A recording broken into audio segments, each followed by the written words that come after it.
Boa noite, senhoras e senhores. É com grata satisfação que a Federação das Indústrias do Estado de Pernambuco tem o prazer de acolher a todas e a todos nesse nosso 10º FIEP Ambiental do ano, porque o FIEP Ambiental, que hoje é essa live em que a gente debate temas concernentes a meio ambiente, sustentabilidade, ESG, que venha efetivamente contribuir para o setor industrial, para a sociedade, com práticas sustentáveis e práticas que venham justamente trazer um meio ambiente mais saudável, uma melhor qualidade de vida para todos. O nosso FIEP ambiental, como eu acabei de frisar, ele já tem 10 anos de existência. Essa edição é a 10ª deste ano, e nessa edição a gente está trazendo um tema extremamente relevante, importante e atual, que é justamente a gente vai ter conhecimento do panorama dos resíduos sólidos no Brasil e o que é feito dentro do estado de Pernambuco, e a gente também vai ter também informações do que é feito no município de Jaboatão dos Guararapes, porque tudo isso, efetivamente, a gente quer levar ao conhecimento do nosso público, não só os desafios que a gestão ambiental, principalmente a gestão de resíduos sólidos urbanos, os desafios que nós temos, mas existem também muitas oportunidades, porque existem muitos recursos que poderiam ser agregados às cadeias produtivas, como insumo, como matéria-prima, e isso gerar emprego e renda. Eu vou aproveitar a oportunidade e vou fazer uma pequena síntese do o que foi feito pelo o sistema FIEP na área de meio ambiente, principalmente pelo nosso Conselho Temático de Meio Ambiente. O nosso Conselho Temático de Meio Ambiente. Pronto. Só para vocês tomarem conhecimento, a composição do nosso Conselho de Meio Ambiente. Hoje eu estou como presidente do Conselho e nós temos 12 membros participantes de várias entidades, de sindicatos filiados à FIEP, do SENAI, do SEBRAE e de outras entidades. Pode passar, mais.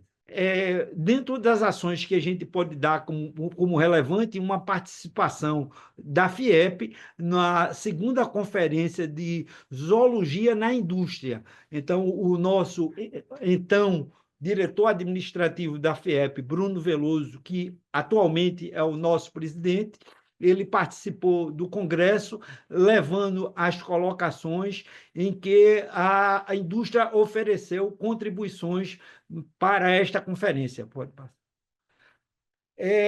Tivemos também a participação do Conselho no Fórum da ABRE, Associação Brasileira de Embalagem, onde efetivamente foi discutido justamente essa parte de embalagem na cadeia de economia circular. Um dos problemas que se tem efetivamente a destinação da embalagem, mas não só a destinação de embalagem, a forma como a embalagem é concebida para que ela tenha um design que favoreça a reciclabilidade, que ela use materiais mais amigáveis. Então, tudo isso foi discutido dentro desse fórum nacional. Pode passar, Marisa.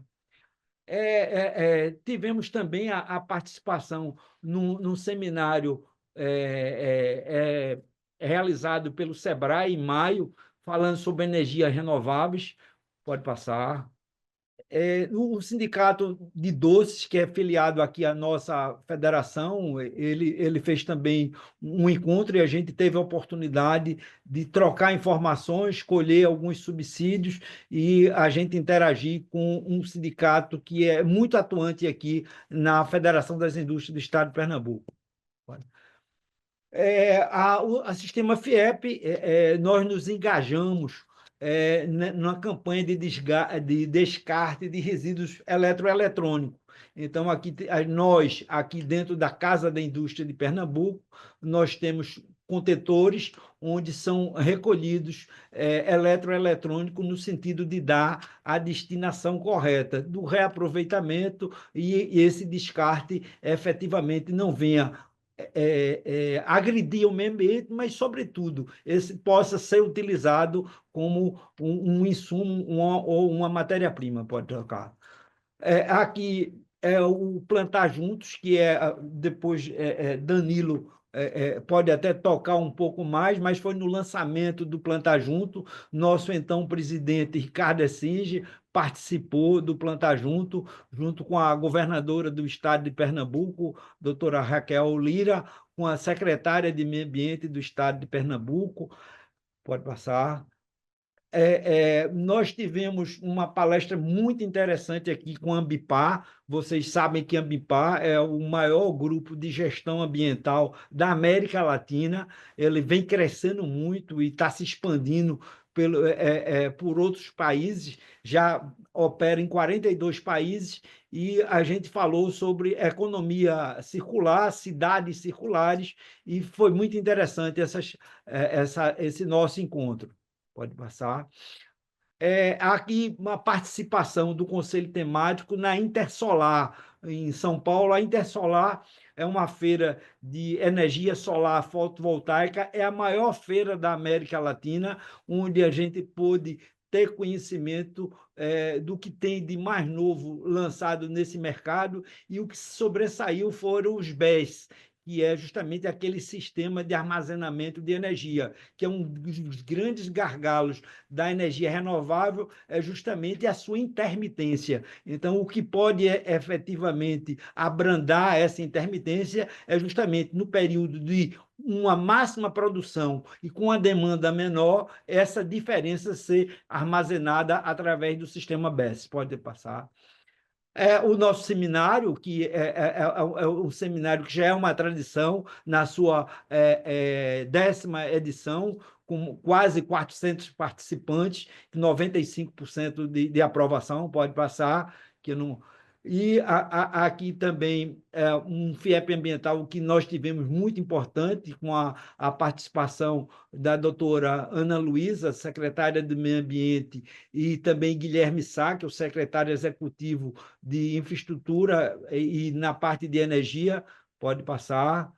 E uma visita técnica que nós tivemos ao complexo, o complexo hidrelétrico de Paulo Afonso e na bateria Moura, onde o Grupo Moura ele já recicla 100% de suas baterias, mas ele está fazendo um investimento de mais de 750 milhões de reais numa nova planta de reaproveitamento de bateria. Pronto, terminei.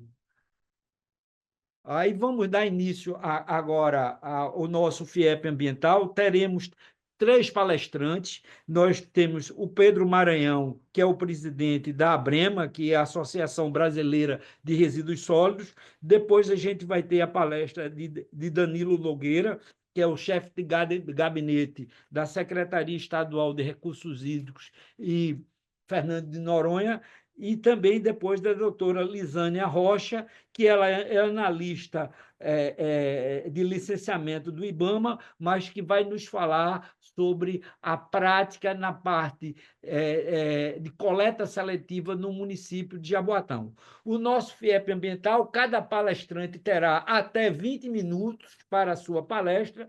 Posteriormente, a gente pede para o palestrante aguardar que a gente tenha uma sessão de debate e resposta de perguntas. Então, eu tenho o prazer de convidar Pedro Maranhão para ele fazer sua exposição e, de antemão, já agradecer, Pedro, que vocês através da ABREMA, publicaram recentemente o Panorama de Resíduos Sólidos do Brasil, e nesse panorama é realmente um trabalho muito significativo, que traz muitos dados, muitas informações que são fundamentais para o planejamento estratégico, não só dos entes públicos, mas também as oportunidades e desafios para o setor produtivo.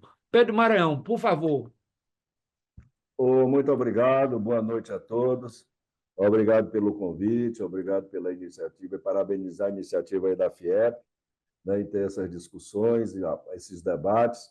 É fundamental, principalmente no meu setor, que é um setor, por incrível que pareça, a gente fala muito de lixo, mas ele é completamente desconhecido da grande população, até dos gestores, dos políticos, a gente percebe a falta de informação sobre o nosso setor. Porque há muito tempo foi feito, você põe o lixo na porta da sua casa, o resíduo, e esquece, não quer saber o que é feito com ele, né?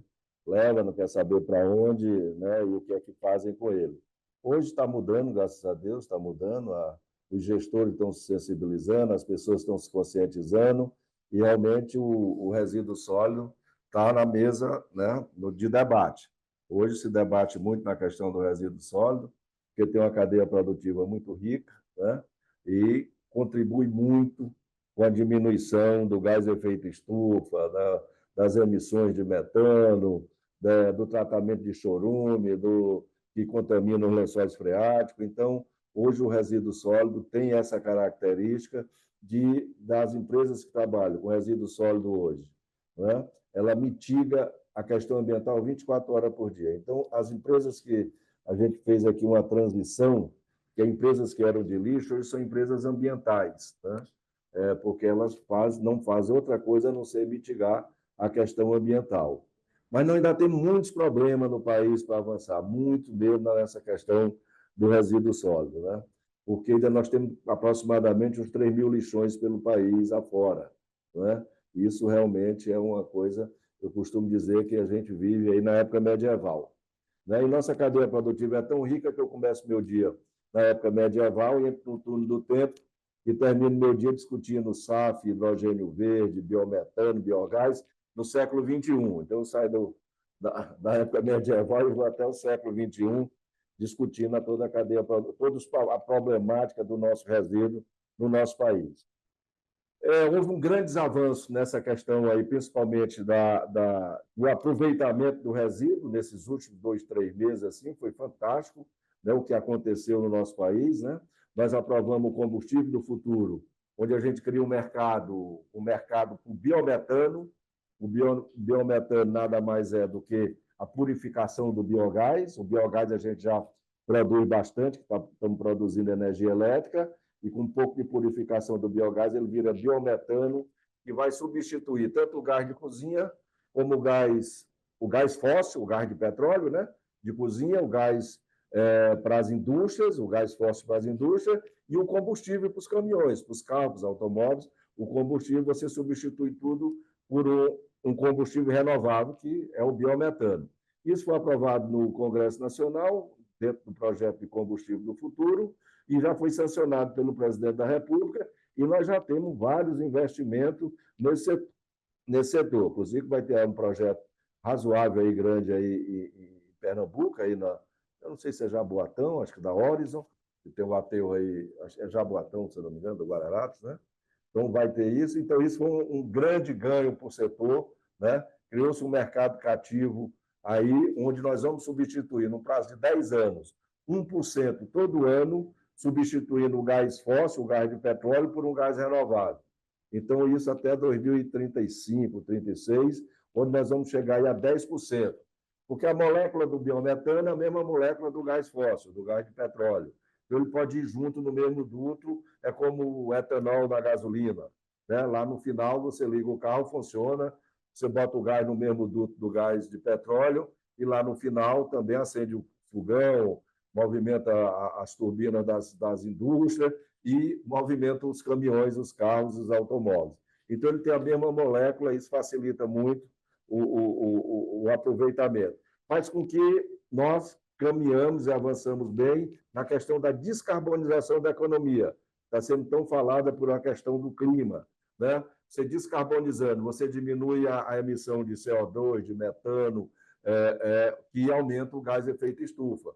Então, esse é um papel fundamental do nosso setor hoje, né? Essa questão do biometano, que nós vamos agora, só depois da aprovação do combustível do futuro, nós já temos aqui em carteira um investimento nesses próximos 5 anos de 8 bilhões. E vamos ter certeza que vamos dobrar esses investimentos, né? Porque todos os aterros dos nossos associados, eles estão se organizando para transformar o aterro numa planta para o aproveitamento do biometano. Eu costumo dizer que cada aterro desse nosso é um poço de petróleo de combustível renovável, né? Eu falo que o Brasil todo, o nosso setor todo, é uma Arábia Saudita de combustível renovável, né? Porque é isso que nós vamos fazer. Isso é fantástico, isso apareceu agora, nós estamos discutindo há mais tempo, mas foi aprovada 2 meses atrás que o presidente da República sancionou a lei. Então, é um avanço muito grande. Por outro lado, eu tenho lixões, eu tenho que conviver com isso, trabalhar e fazer um trabalho muito grande para a gente. Nós estamos num trabalho muito grande junto com o Ministério do Meio Ambiente, num projeto de humanização do encerramento humanizado dos lixões.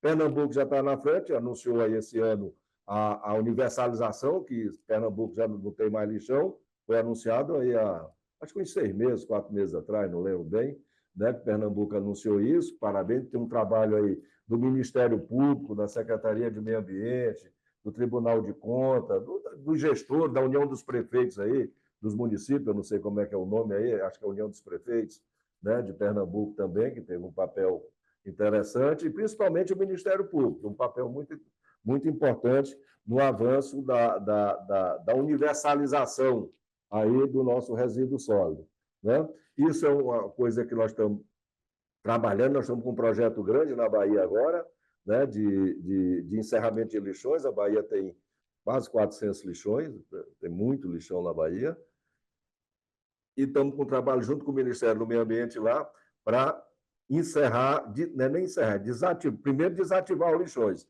depois você passa para o encerramento. Mas o nosso papel principal agora, e o que a gente fala, eu costumo dizer, tem 20 degraus. Vamos fazer o primeiro degrau. Qual é o primeiro degrau?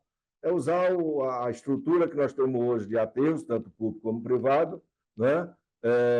E convencer o prefeito a descartar, levar seu resíduo para o aterro. Então, é um negócio simples, né? Então, esse é o primeiro passo que nós temos que fazer. Eu digo, depois a gente vê os outros. Não adianta a gente querer fazer os 20 passos ao mesmo tempo, que aí termina aqueles projetos mirabolantes, bonitos, um PowerPoint lindo de morrer, tal, mas não tem praticidade. Eu digo, vamos fazer isso primeiro, depois o segundo, que é a questão coleta seletiva, questão dos catadores, galpão as cooperativas, galpão de triagem, e aí por aí vai. Aí você vai, pouco a pouco. O terceiro passo é a questão do aproveitamento, da reciclagem, a separação, a venda, a organização. Por outro lado, no aterro, o aproveitamento do biogás, do biometano, do CDR, da compostagem, né? E a série de outras coisas que o resíduo proporciona. Então, isso nós estamos trabalhando, né, nessa questão. Aí, na Bahia, vamos fazer Minas, estamos fazendo isso no Piauí, que é essa questão do encerramento, junto com o Ministério do Meio Ambiente, do encerramento humanizado dos lixões, né? A outra coisa agora, que foi a semana passada, atrasada, que é muito importante para o setor no aproveitamento, é a questão do crédito de carbono, onde o nosso setor, junto com o agronegócio, nós ficamos no mercado voluntário, não fomos para o regulado, no mundo inteiro, os resíduos sólidos estão no mercado voluntário.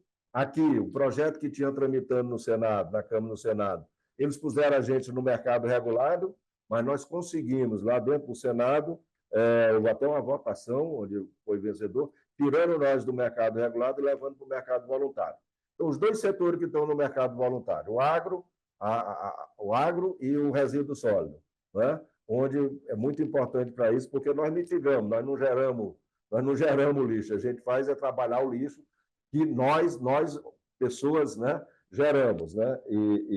Então não tinha sentido a gente ter metas e ser penalizado e ter que pagar por isso. Quem tem que pagar são aqueles que poluem mais e realmente que tem vários setores, como é na Europa, acontece isso, e nos Estados Unidos, nos outros países mais avançados, que já estão mais avançados nessa questão.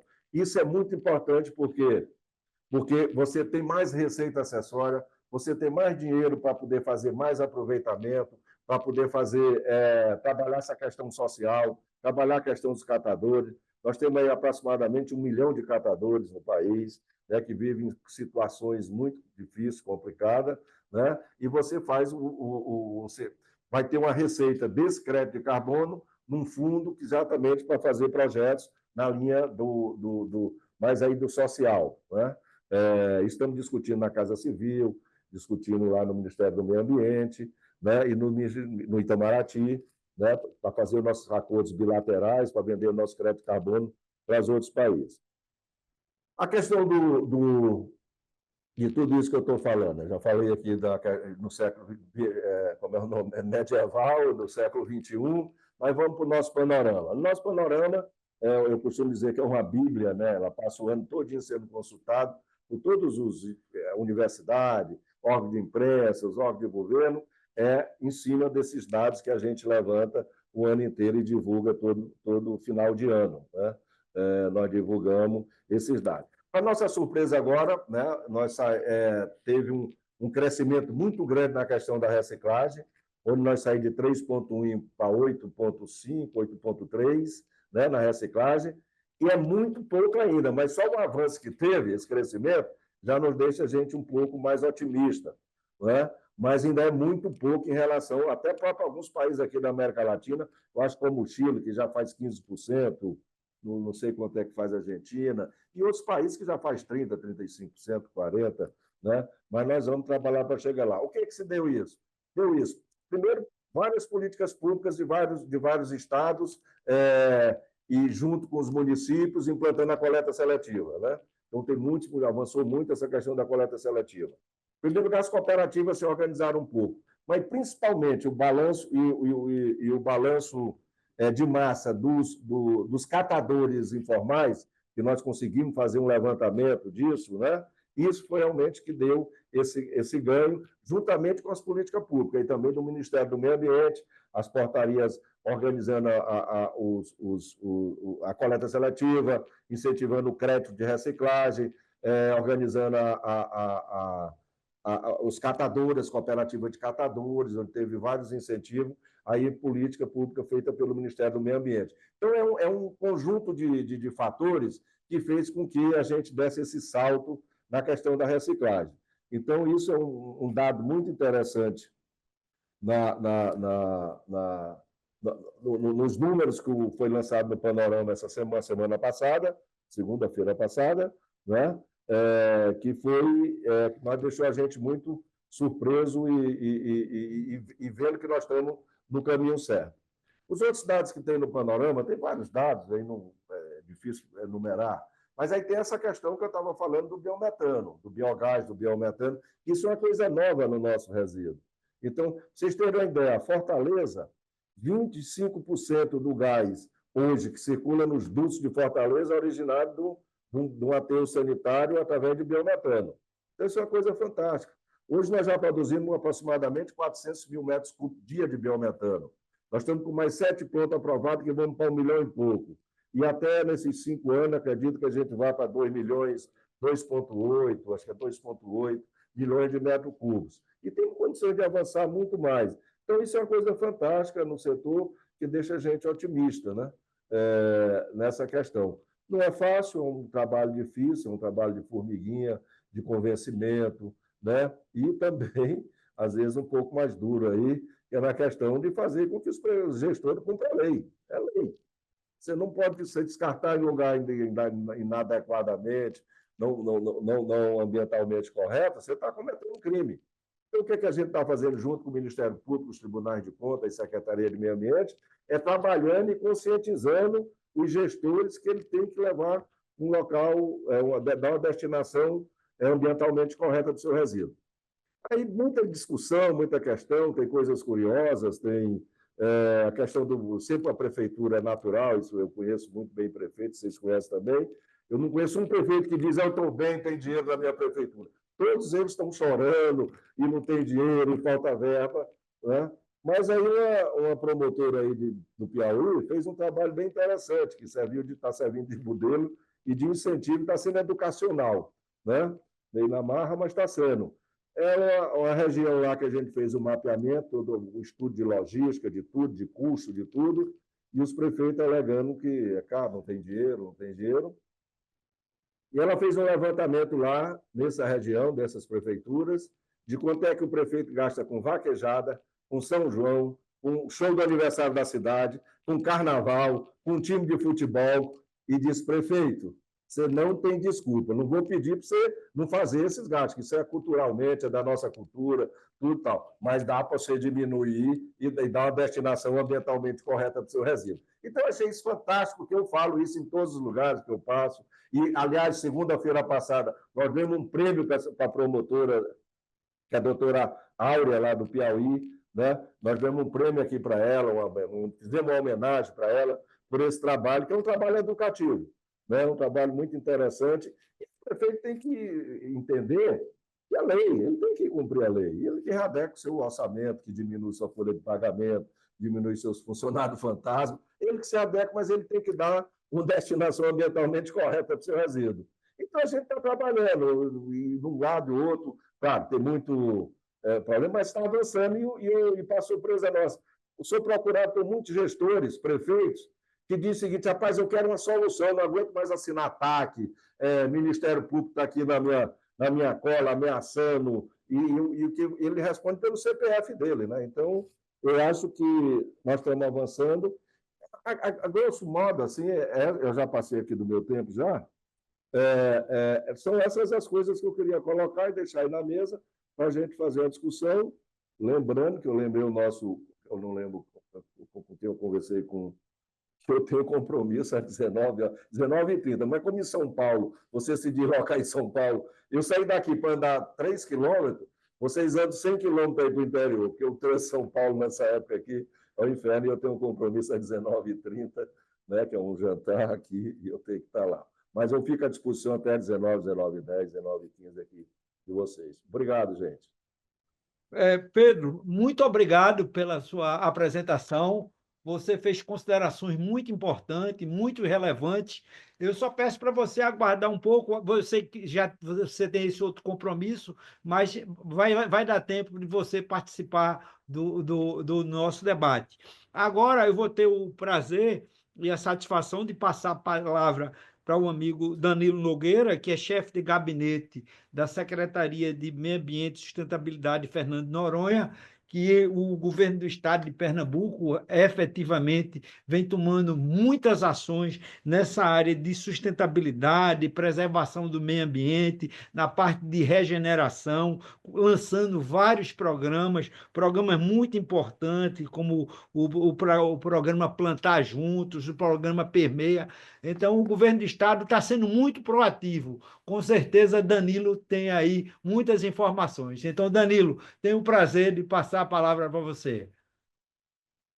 Maravilha, Anísio. Agradeço o convite, né, da FIEP, agradeço o convite de doutor Anísio. Todos me escutam bem? Tá bem, Todos ok. me escutam? Maravilha. Bom, é um prazer estar aqui falando em nome da Secretaria de Meio Ambiente, né? Compartilhar um pouco com vocês o panorama, né? Como a gente tem trabalhado a parte de resíduos sólidos aqui no estado e a parte de economia circular. Vou falar um pouco desse contexto histórico e trazer um pouco também sobre o Permei e sobre o Plantar Juntos. Doutor Anísio, eu compartilho aqui mesmo, né? A minha tela. Sim, aí mesmo, pode ser Aí aí. mesmo, né? Aí, você. Joia. Danilo, se você... Bom, já, tá ok. dando para ver? Perfeito, pode continuar, perfeito. Maravilha. Eu estou aqui apresentando, vou começar a apresentação, mas eu não estou conseguindo ver vocês, certo? Então, qualquer coisa vocês podem, deixa eu só ajustar, pronto, agora melhorou, consegui aqui. Bom, pessoal, então boa noite a todos. Como falei, é um prazer estar aqui com vocês, reunido, todos nós discutindo um assunto tão importante, né, para Pernambuco, para os pernambucanos, né? Bom, vou trazer um pouco do panorama de resíduos sólidos aqui em Pernambuco. Eu sou Danilo Nogueira, sou chefe de gabinete aqui na Secretaria de Meio Ambiente e Sustentabilidade, Fernando de Noronha. Tenho formação em Engenharia Química pela Universidade Federal de Pernambuco e Engenharia de Segurança e Trabalho na UPE, né, pela Poli. Então, vamos lá. Qual é o objetivo aqui? O objetivo é exatamente apresentar para todos vocês o panorama de resíduos sólidos aqui no estado de Pernambuco, que eu chamo assim, desde da erradicação dos lixões à promoção da economia regenerativa e inclusiva, que vocês vão ver que realmente é o nosso permeio, joia? Então, onde estamos, né? Que status hoje, em 2024, Pernambuco se encontra? E aqui eu trago uma representação, né, exatamente da situação que a gente, desse marco que a gente é muito orgulhoso, a gente como cidadão pernambucano leva com muito orgulho, que é da erradicação dos lixões, né? A gente fechou os lixões agora em 2023, a gente conseguiu encerrar todos os lixões presentes nos 184 municípios de Pernambuco. E com isso a gente recebeu, inclusive, um prêmio no ano passado, a CPRH, junto com o projeto Pernambuco Verde Lixão Zero. Reforço que Pernambuco conseguiu isso com a força-tarefa entre Secretaria de Meio Ambiente, CPRH, Ministério Público de Pernambuco, Tribunal de Contas, um grupo muito coeso que, apesar de ter erradicado o lixão, a gente ainda trabalha num grupo técnico, no grupo à parte, com esses integrantes, para conseguir manter esse status ainda de pé. É um trabalho extremamente árduo, mas é gratificante e é esse cenário que a gente se encontra. Então, só que apesar da gente chegar a esse marco tão importante, a gente tem alguns desafios a superar, né? Desafios que se assemelham muito no contexto nacional. Então, eu trago aqui alguns números para vocês terem ideia. Aqui em Pernambuco, apenas 15 municípios dos 184 municípios possuem coleta seletiva formalizada. Isso é um dado do Sistema Nacional de Informação Sanitária, né? De saneamento, no caso, de 2022. A gente tem planos de recuperação de áreas degradadas, PRADs, sem execução, certo? Então, municípios, ao encerrarem seus lixões, eles tiveram que assumir o compromisso de recuperar aquelas áreas, aquele passivo ambiental que estava lá acumulado em tantos anos.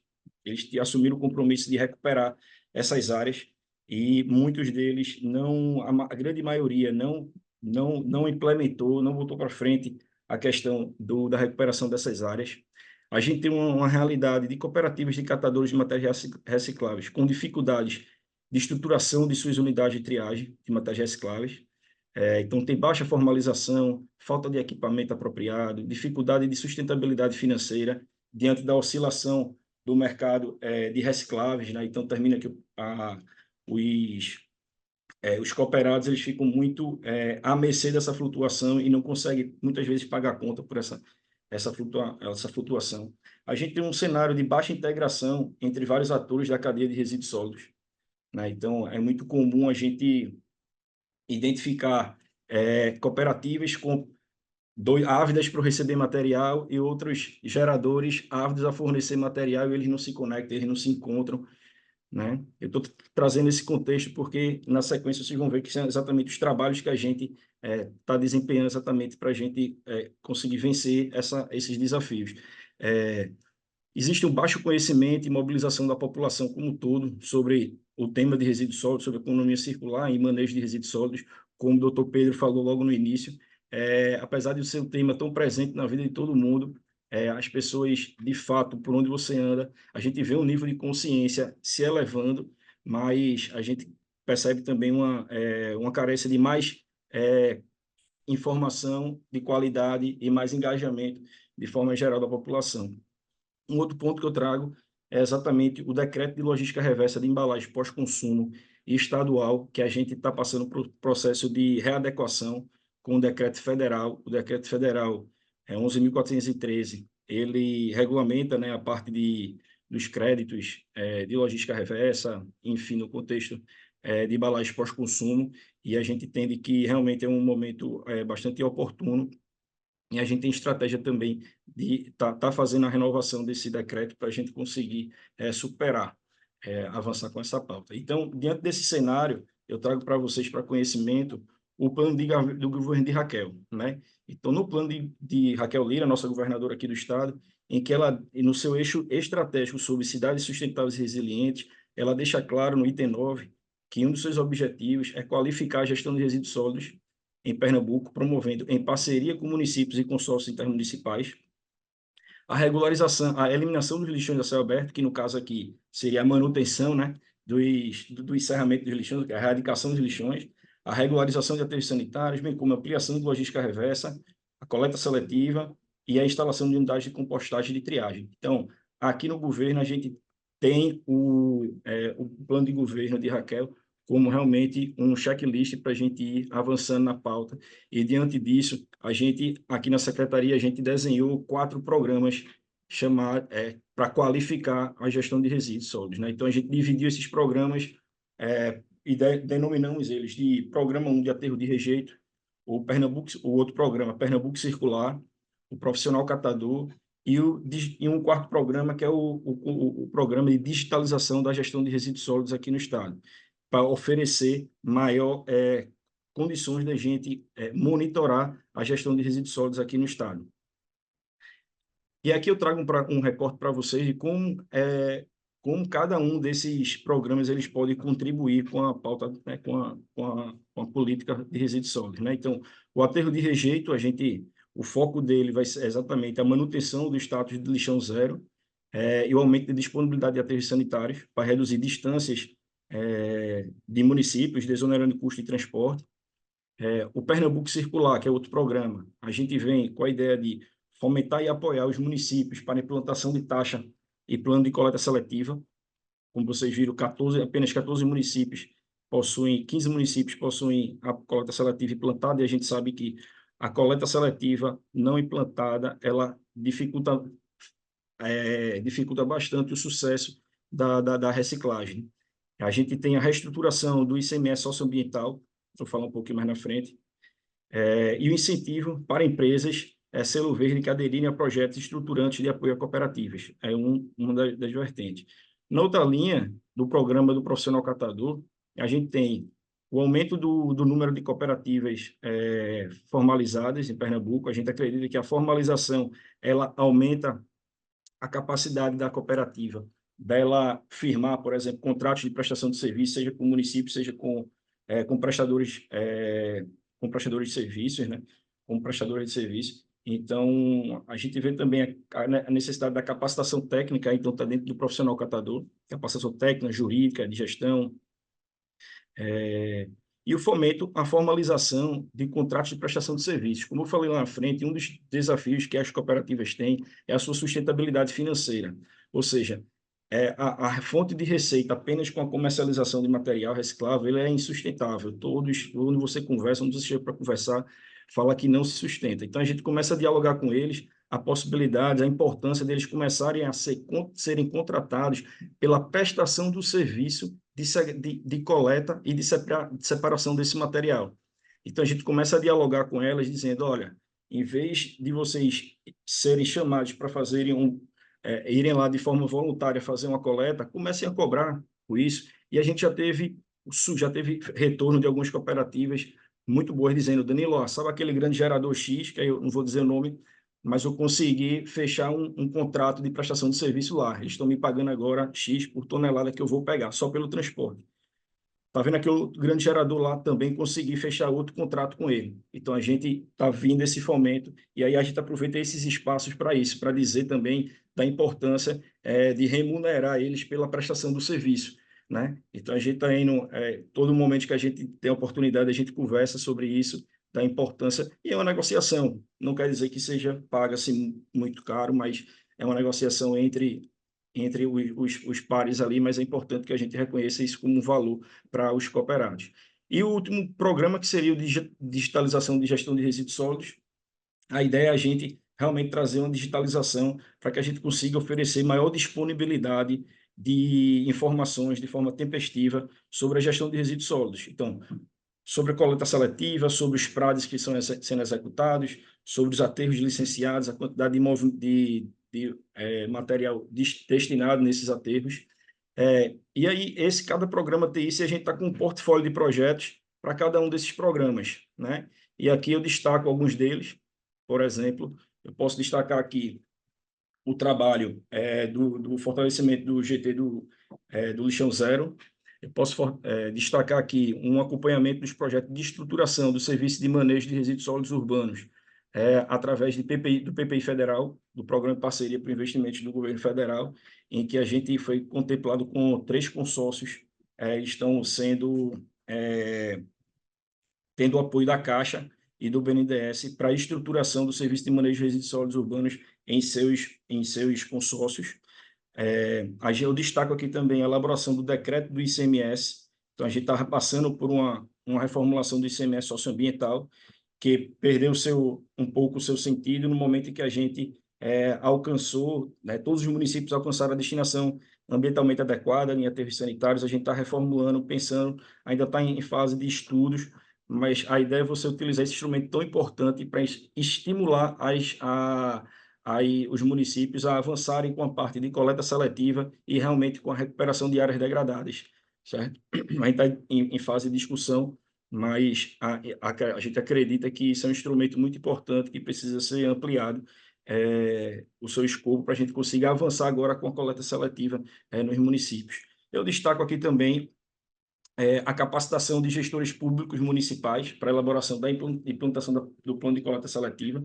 A gente lançou agora um edital no chamamento público para seleção de uma OSC para estruturar cooperativas de matérias recicláveis dentro do contexto de incubação. Então, e aí, na primeira fase desse projeto, a gente vai passar pela capacitação dos 184 municípios para a elaboração dos seus projetos, seus planos de coleta seletiva e a sua efetiva implantação, inclusive pensando toda a estrutura legal, legislativa que precisam passar por essa jornada. Eu destaco, como eu falei agora aqui, o fomento a projetos estruturantes de unidade de processamento de matérias recicláveis, que é, por exemplo, esse edital que a gente acabou de colocar na praça. Esse edital ele prevê o investimento de 20 milhões em unidades de processamento de materiais recicláveis, com capacitação dos gestores públicos para a efetiva implantação da coleta seletiva, mas também pela estruturação e incubação das cooperativas, de 4 cooperativas. A gente tem também, existe uma contrapartida de em torno de 8 milhões pela parte da OSC, onde ela vai trazer exatamente no contexto de créditos de massa futura, toda a estruturação, o aporte de maquinário financeiro, e a gente, nessa incubação desses catadores, a gente também oferece garantia de renda mínima para eles, uma renda mínima equivalente com um salário mínimo e garantia de seus encargos sociais, né, de seus direitos sociais. E um outro destaque que eu trago exatamente é a plataforma digital online de integração desses atores de resíduos sólidos, que isso aqui a gente foi contemplado no Desafios Gov, desenvolvido pela Secretaria de Ciência e Tecnologia do Estado, em que ela, a partir de desafios das secretarias, ela identificava startups ou empresas de bases tecnológicas para conseguir solucionar esses problemas. E a gente apresentou como problema a necessidade de informação de forma tempestiva de destinação de resíduos sólidos nos aterros sanitários, bem como a integração de todos os atores e também a informação dos resíduos em toda a cadeia, desde a parte de logística reversa, desde a parte de destinação de resíduos sólidos urbanos, como também a parte de logística reversa, e também toda a parte de georreferenciamento dos pontos de entrega voluntárias, cooperativas, credenciamento de cooperativa, enfim, é uma grande plataforma de integração entre esses atores os atores da cadeia de resíduos sólidos, e que isso já está operando, já está em contrato. Inclusive, hoje tive no CTR de Igaraçu, fazendo uma visita técnica lá com a empresa que foi contratada para elaborar esse projeto para a gente, então está de vento em popa. Então, já trago aqui para vocês alguns exemplos do que eu já comentei um pouco. A gente tem aqui os projetos em andamento, tem um edital de chamamento público, eu acabei de falar, foi assinado um contrato com a empresa de base tecnológica para o desenvolvimento da plataforma de integração cadeia, dos atores da cadeia de resíduos sólidos. A gente tem uma celebração de acordo de cooperação técnica com o Instituto de Economia Circular para destinação e recondicionamento de resíduos eletroeletrônicos da Administração Pública Estadual, os estudos de avanço sobre novos critérios de ICMS socioambiental, e atração e fomento da atuação de entidades gestoras de logística reversa em Pernambuco. A entidade gestora de logística reversa termina sendo o ente responsável por operacionalizar a logística reversa de empresas, e a gente aqui no estado, a gente está utilizando a estratégia do modelo coletivo, e nesse modelo coletivo a entidade gestora ela fica com essa operacionalização. Então, a gente está atraindo mais as entidades gestoras, dialogando para a gente conseguir ampliar o escopo das entidades gestoras dentro do Estado, não só com metas quantitativas, mas também qualitativas, geográficas, para a gente conseguir que as atuações dele realmente se dispersem em todo o Estado e a gente consiga aumentar o número de resíduo recuperado para a cadeia produtiva ao longo de todo o Estado. E aí, nesse contexto, vou ser o mais rápido possível aqui, a gente tem um plano de Pernambucano de mudança econômica ecológica. Esse é um plano que ele visa exatamente fazer a transição para a economia de matriz da economia sustentável para uma matriz regenerativa, inclusive em Pernambuco. O que significa isso, né? Na verdade, é a gente garantir a minimização de impacto negativo, ambiental negativo, e a maximização da capacidade de regeneração dos ecossistemas naturais, através de sua preservação e do seu incentivo para que ele próprio se regenere. E aí, o Plano Pernambucano Econômico Ecológico, ele termina tendo, para tornar isso efetivo, 5 eixos, que um fala de fomento a investimentos sustentáveis e regenerativos, mobilização cultural e educativa para desenvolvimento sustentável, porque uma mudança dessa tem que ter mobilização social, tem que ter mobilização cultural, tem que ter mobilização dos cidadãos. O eixo 3 fala de inovação em serviços e tecnologias disruptivas para a economia regenerativa.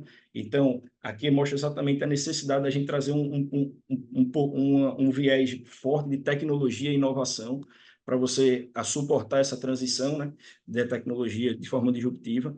O eixo 4 traz o contexto de planejamento urbano e territorial, ou seja, é preciso que haja territorialidade, é preciso que você valorize os saberes populares, os saberes locais, é preciso que haja uma valorização dos recursos existentes e as características locais.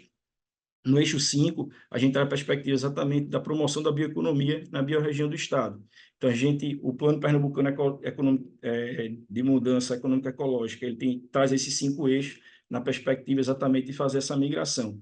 E aí, dentro do contexto de regeneração, a gente tem o programa Plantar Juntos, né, que é um grande programa de reflorestamento e recuperação ambiental no Estado de Pernambuco, que visa mobilizar toda a sociedade em prol do ato, né, da regeneração e do reflorestamento.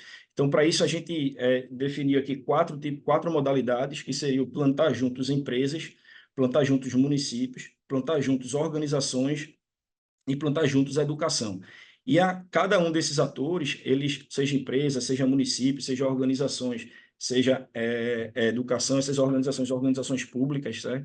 Seja escolas, eles podem se associar ele se escolher ser um membro pleno, que é um membro pleno, ele cuida desde do plantio, na verdade, da muda, da produção da muda até o plantio e o cuidado e a manutenção. O membro executor é aquele que, na verdade, ele entra com o know-how para fazer o plantio e os cuidados, a manutenção. O membro doador é aquele que, apesar, ele pode ter muda, ele pode ter, mas ele não está interessado em fazer a manutenção, o plantio, ele pode apenas doar.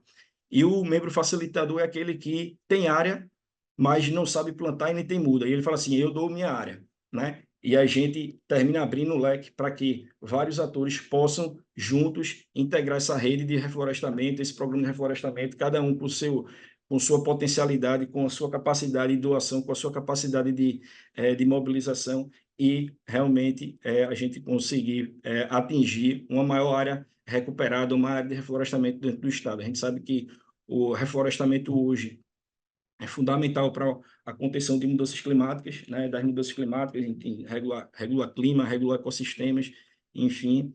E é isso, acho que estou chegando aqui. Aqui tem algumas empresas já aderentes, vou trago alguns exemplos, Vila Pia, Ultramega, Viane Moura, Econoronha, Heineken, Copergás, algumas empresas que já aderiram ao Plantar Juntos. E aí eu faço convite a todos vocês a participarem do Plantar Juntos, né? Vamos juntos plantar, vamos reflorestar Pernambuco. Vamos junto, vocês conseguem pegar a informação no próprio site da SEMAS, bota lá SEMAS Pernambuco, www.semas.pe.gov.br, você vai encontrar lá o campo específico do Plantar Juntos e vai poder entrar nessa corrente. Anísio, obrigado, acho que eu extrapolei um pouco o tempo, mas falei tudo o que eu gostaria de falar. Muito obrigado pela oportunidade. Danilo, muito obrigado pela sua apresentação. Você trouxe muitas informações muito pertinentes e a gente realmente a gente fica muito contente, muito alegre pelas ações do governo do estado no sentido de promover a economia sustentável, promover justamente a economia circular. E, obviamente, a sociedade tem que participar. Então, é esse momento muito importante, essa sua colocação, você está falando para muitos empresários, muitos executivos que estão nos assistindo agora. Agora estamos com 180 participantes. Então, você instou o participante a efetivamente também aderir ao Plantar Juntos e sabendo as ações que nós precisamos agir. Eu só peço para você aguardar um pouco para a gente começar o nosso debate. Então, dando continuidade, eu tenho aqui o prazer de passar a palavra para a doutora Lisânia Rocha Pedrosa.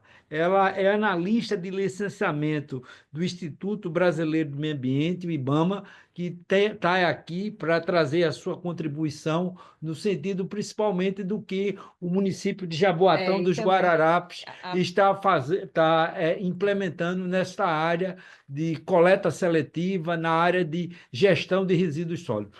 Doutora, por favor, esteja com a palavra. Ela está aqui, presente aqui no nosso FIEP. Eu queria agradecer primeiramente a Ana Paula Pontes, que é a secretária executiva de Meio Ambiente de Jaboatão, que me convidou para participar. Eu sou engenheira química de formação, também com os colegas aqui, sou engenheira de segurança e trabalho no IBAMA desde 2006. Trabalho na temática de licenciamento, mas questões que passam por todos esses temas que a gente está falando. Então, eu queria que ela começasse aqui a apresentar. Bom, ali, ó, isso. Eu vou falar um pouco, primeiramente, do papel do papel dos órgãos federais nesse contexto, né? A gente, como já foi dito aqui, pode passar para o próximo. Como já foi dito aqui, essa lei da Política Nacional de Recursos de Resíduos Sólidos, ela é uma coisa, um trabalho que foi passado por muito tempo, um debate, e que ela traz a diretriz para a gestão de resíduos sólidos, e é o papel de todos. União, estados, municípios, empresas e sociedade civil, como a gente já ouviu aqui as falas dos colegas, né? Sem a união e a força de todos, cada um no seu papel, muito difícil de se conseguir chegar no objetivo final, que é a gente ter o resíduo sólido tratado, destinado dado adequadamente e o uso adequado dos recursos naturais. Então, o gerenciamento de resíduos na lei, isso aqui é mais uma coisa bem rápida para a gente buscar buscar os princípios da lei. A lei busca não geração, redução, reutilização, reciclagem, tratamento e destinação final. Dentro desse contexto aí, a gente encaixa o encerramento dos lixões, o uso adequado e a operação correta dos aterros, o tratamento, a geração de gás natural, que vai passar a substituir o gás, que é a mesma molécula, mas o gás de petróleo. A gente passa pelo tratamento dos resíduos, da disposição final, do resíduo que se gera, do cherume, que se gera nos aterros. A gente passa pelo incentivo à reciclagem, que é super, super, super importante, para que se use menos os recursos naturais e se dê mais utilidade aos produtos que a gente usa uma vez e descarta. Então, nesses 6 pontos que a gente tem que trabalhar juntos, o governo do Estado, o governo federal e as entidades da sociedade civil, para conseguir dar uma destinação correta e melhorar a condição de vida de todos. Então assim, no contexto da Política Nacional de Resíduos Sólidos, os instrumentos que a gente que conversam com essas questões que a gente estava falando, inclusive de informação, seriam os inventários dos sistemas declaratórios anuais de resíduos sólidos, para que todo mundo, para que os atores se vejam e possam buscar contribuir. Então, o Sistema Nacional de Informação sobre Gestão de Resíduos Sólidos, o CNI, que é uma plataforma que se vai ter informação sobre o que está sendo gerado em todos os lugares do Brasil e que podem ser, assim, complementares de uma atividade para outra. O Sistema Nacional de Informação de Saneamento Básico que se conecta com o de resíduos sólidos e dentro bem mais do contexto do IBAMA, o Cadastro Técnico Federal de Atividades Potencialmente Poluidoras ou Utilizadoras de Recursos Ambientais, que é um cadastro nacional de todas as atividades potencialmente poluidoras e que se desdobra em um relatório anual de atividades perigosas e que isso pode juntamente com os estados, potencializar a reciclagem, a coleta seletiva e a reutilização dos resíduos.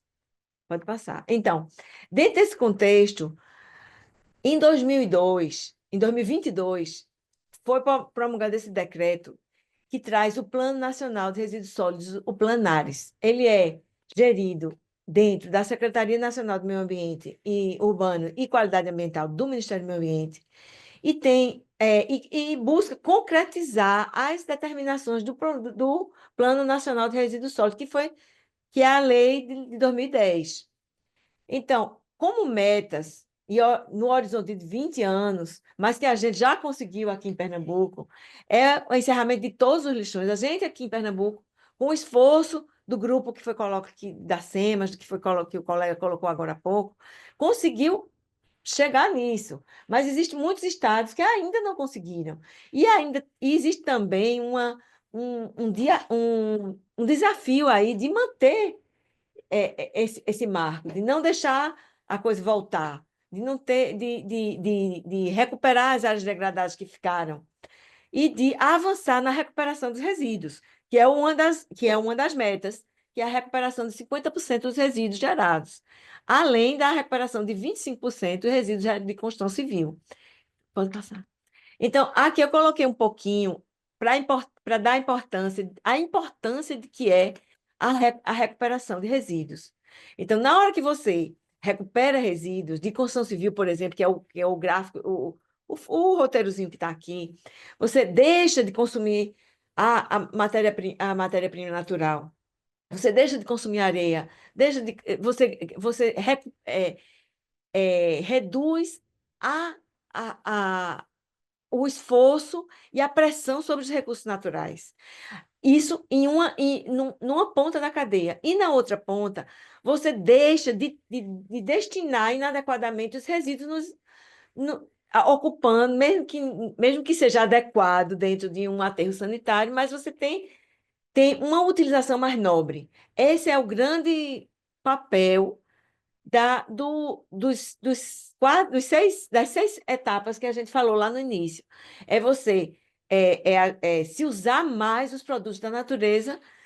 Por quê? Porque a Terra é finita e não é e quanto mais você usa com segurança,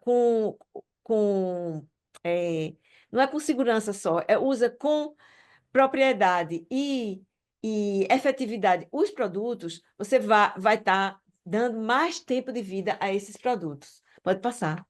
Então, na verdade, um processo ganha-ganha.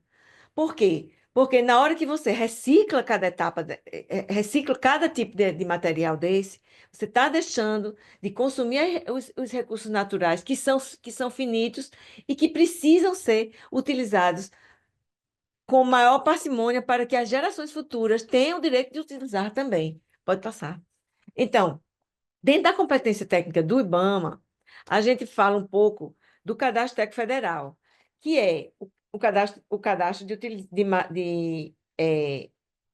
equipamento, de atividades potencialmente poluidoras e utilizadores dos recursos ambientais.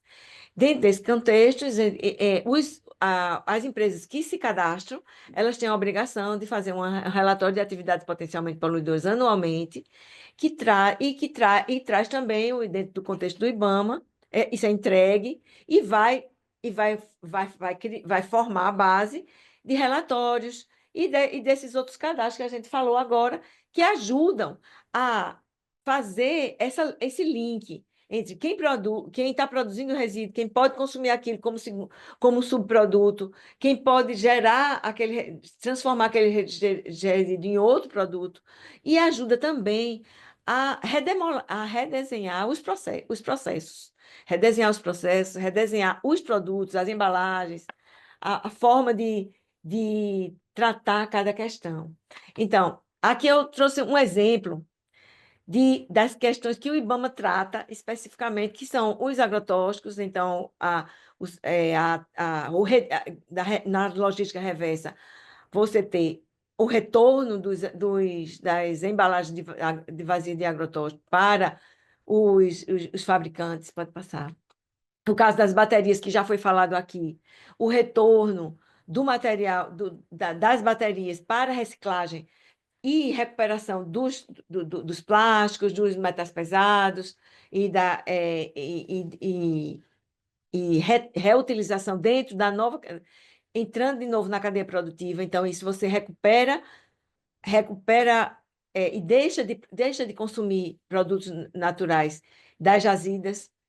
Aí pode passar. E o re-refino de óleo lubrificante, que é uma outra linha de cadeia de logística reversa, que os postos as oficinas que trocam o óleo de automóveis, elas são obrigadas a coletar isso. Existe uma rede de empresas que são autorizadas pela Agência Nacional de Petróleo para fazer o re-refino. Elas coletam o óleo e levam para as plantas de re-refino, e o óleo volta para ser utilizado de uma outra forma, mais recuperado, deixando de poluir o meio ambiente e também contribuindo para reduzir o consumo de óleo original, né? Pode passar. Então, e aqui também um outro exemplo de ganha-ganha, que é os pneus, que depois de picados, então, se transforma em piso, transforma em solado de sapato, entre outros. Pode passar. E aí, uma outra questão que acho que pode passar esse, a movimentação transfronteiriça de resíduos perigosos, que é a responsabilidade do IBAMA, do Ministério do Meio Ambiente. O IBAMA, como o órgão executor da Política Nacional do Meio Ambiente, é quem autoriza, e é uma questão muito séria e muito importante, porque o Brasil é signatário da Convenção de Basileia, e existe toda uma definição de critérios para fazer essa movimentação. Então, quando é necessário mandar para fora do Brasil ou se adquirir, por algum motivo, produtos que são caracterizados como resíduos, essa autorização de importação e exportação é feita pelo IBAMA dentro do contexto da Convenção de Basileia. Pode passar. Então, agora dentro mais do contexto do município de Jaboatão, a gente pode falar que a gestão de resíduos sólidos, ela há muito tempo já, desde 2010, que já, mesmo antes da publicação da lei da Política Nacional de Resíduos Sólidos, já vinha sendo tratado. Então, começou no início dos anos 2000, e com a retirada dos catadores e o fechamento do lixão da Muribeca em 2009, passou a ter um aterro sanitário regulamentado, licenciado, que é o CTR de Candeias, que é para onde hoje vai todo o material coletado coletado não só na cidade de Jaboatão, como também na área metropolitana de Recife, que seria na área metropolitana aqui de Recife, que é o Recife, Cabo, Moreno, São Lourenço, Vitória. Esse essa instalação de aterro sanitário é operada pela empresa Horizon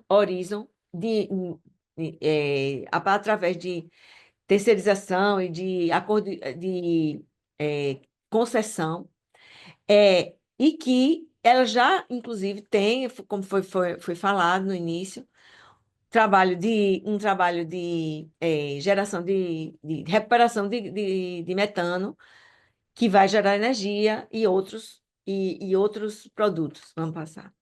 Então, o CTR de Candeias, ele atua numa área tem 70 hectares, tem uma unidade de beneficiamento de resíduos de construção e de demolição, tem uma unidade de queima controlada de biogás e de geração de energia e também de biometano. Existem 2 estações de tratamento de chorume, inclusive, quem tiver interesse pode acessar esse linkzinho no YouTube, que vai ter uma explanação bem didática e instrutiva da operação das estações de tratamento de chorume que operam lá no CTR de Candeias, e também a operação opera como resíduo classe 2, recebendo produtos perigosos também. Atualmente, o CTR de Candeias recebe cerca de 4.000 toneladas dia de resíduos dessa região toda que ele atende no contexto de um acordo, né? de um consórcio. Então, para falar da coleta seletiva, que é um dos temas importantes que foi colocado aqui desde o início, e que Jaboatão é um dos 15 municípios que trabalha com coleta seletiva, ela é um trabalho que vem sendo implementado desde 2018, priorizando as pessoas em situações de vulnerabilidade social, e que em 2019 recebeu um prêmio da US National Public Service Awards a respeito dentro da categoria de emprego digno e crescimento econômico, por conta desse trabalho com os catadores. Recebeu esse prêmio lá na capital do Azerbaijão em 2019. Pode passar. Então, são 4 cooperativas de catadores e de reciclagem, né? A cooperativa Nova Esperança de Vila Rica, Recicla Vila Rica, a cooperativa de trabalho de beneficiamento de materiais recicláveis dos catadores de Curcurana, que é a Coopermare, aí existem dois Coopermare, né? A cooperativa de beneficiamento de materiais recicláveis dos catadores de Maria da Penha, que é o Coopermare 4. Eu vou mostrar mais para frente aqui os resultados. E a cooperativa dos catadores do sítio de Carpina e adjacências. Pode passar. Então, o desempenho das cooperativas está aqui colocado. A gente tem na Vila Rica 25 catadores. E aqui a gente tem o material que foi coletado e o material vendido. E a receita gerada no período de operação, mostrando que existe um rendimento médio por catador de R$ 1.500. Naquele 2.000 ali está errado, está faltando tem um 0 a mais. Mas vocês já entendem. Está claro. Mas está claro. Então, ali tem o Coopermare 4, o Coopermare 1 tem 23 catadores e consegue em torno de R$ 2.000 por catador. No Coopermare 4 são 10.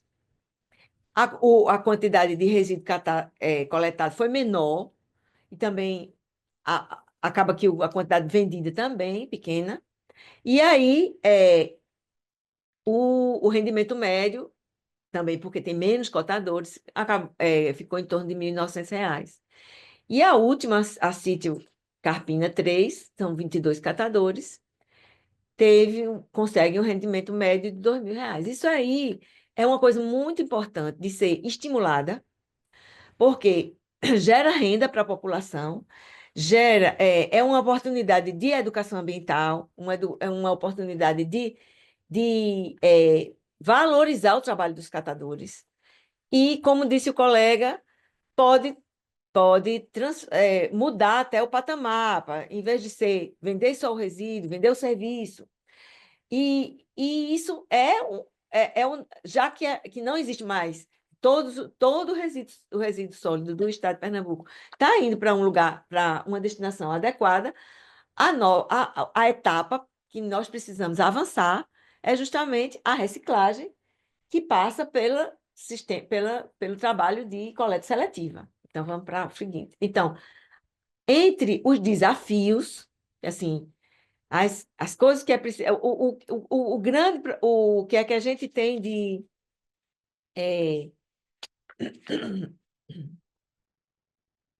de ações positivas. Programa beneficiando diretamente 80 catadores, foram reciclados 270 toneladas de resíduos no período. Isso reduz a pressão sobre o aterro sanitário. Então, esse é o grande papel da reciclagem, da coleta seletiva, é reduzir se por um lado a redução da pressão sobre o aterro, então você aumenta o tempo de vida do aterro, e por outro lado, dá mais utilidade aos produtos. Dá uma segunda oportunidade daquele recurso natural que foi retirado lá atrás ser utilizado de uma outra forma. E a inclusão social, porque promove a integração dos catadores com o mercado formal, com o direito trabalhista, as condições mais dignas de trabalho, e a oportunização de ver outras formas de vender o serviço, que foi o que o colega da SEMAS falou. Pode passar. E pode passar. E como desafios, melhorar a infraestrutura dos galpões, equipamentos, investir na educação, na educação e na conscientização para ampliar a adesão da população. Na verdade, isso não é educação ambiental só de catador, é educação ambiental do público todo. Por quê? Porque na hora que se faz a separação no ponto de geração, em casa, na casa das pessoas, tudo fica mais fácil. E isso é uma meta a ser alcançada. Melhorar a percepção da população da importância da separação do resíduo gerado. E a transparência, avançar na digitalização e publicação dos resultados. Então, assim, pode passar. A consideração final que eu faço é que a gestão adequada dos resíduos sólidos é o que produz qualidade de vida e sustentabilidade. E é um dever de todos. Não é só a União, não é só os estados, não é só o município, não é só o catador, não é só a população, a sociedade civil, as empresas. Somos todos juntos, cada um de acordo com a sua responsabilidade, que pode contribuir para a gente avançar e ter no futuro e conseguir que no futuro o uso dos recursos naturais seja consciente e adequado para que todos tenham o direito de o direito de usar também. É isso que eu tinha para falar. Certo, pode passar para mim.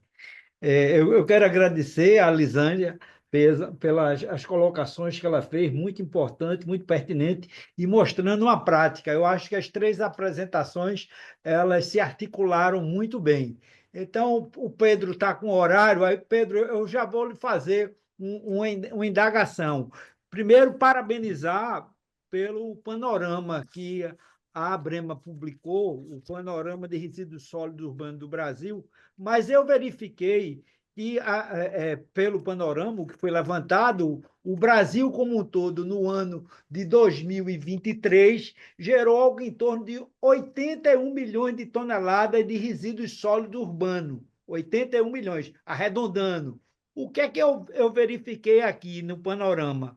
Mas desses 81 milhões, só 40 milhões e 500 é que teve uma destinação correta, quer dizer, 58,5%, mas ainda 41% ainda é destinação final inadequada. Veja que a gente tem uma política nacional de resíduo sólido, a Lei 12.305, de agosto de 2010. Então, há 14 anos, é uma lei realmente ainda atual, uma lei muito boa, mas a nossa prática está sendo muito lenta. Realmente, esses números aqui, ainda 41% do que o brasileiro gera, ainda a destinação não é correta. Mas o que eu me assustei aqui, Pedro, é quando a gente vai pelo detalhamento por região. Na região Nordeste, a destinação incorreta é 56%.